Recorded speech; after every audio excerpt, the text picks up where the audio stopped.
I think this was, hands down, the most effective exercise for growing my pecs this year, the incline barbell bench press.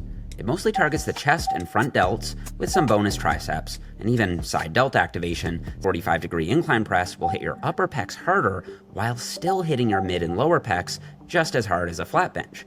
The study from Chavez and colleagues found that the incline press grew the mid and lower pecs just as well as a flat bench, but the incline press had that added bonus of growing the upper pecs more. The incline press is also very time efficient because it kills two birds with one stone.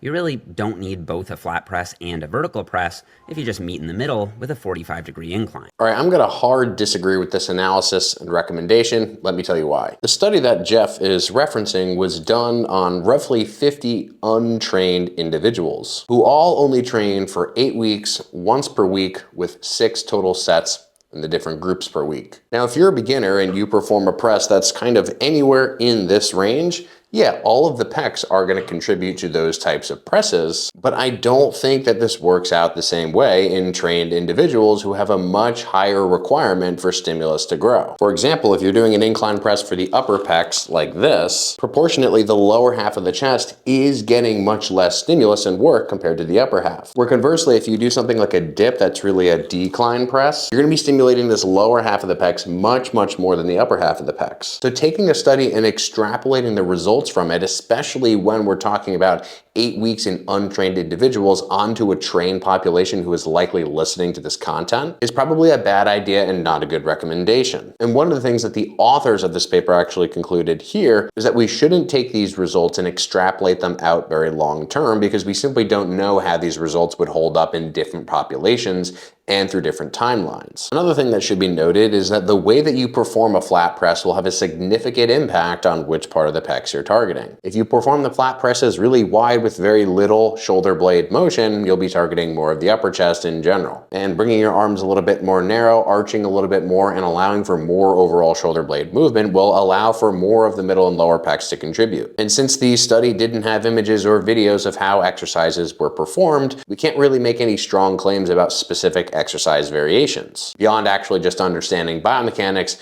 and applying it in real time to your training. So my belief here is that you should probably do a combination of decline and incline work if your goal is to maximize chest gains, especially if you're a trained individual. It likely doesn't matter as much if you're an untrained individual, but even from this one study alone, we can't conclude that beyond 8 weeks, the results wouldn't differ on a longer timeline, or that for you as an individual, the results wouldn't differ. As a general rule, it's probably very important that you don't make broad scale training decisions based on single studies in populations that aren't you,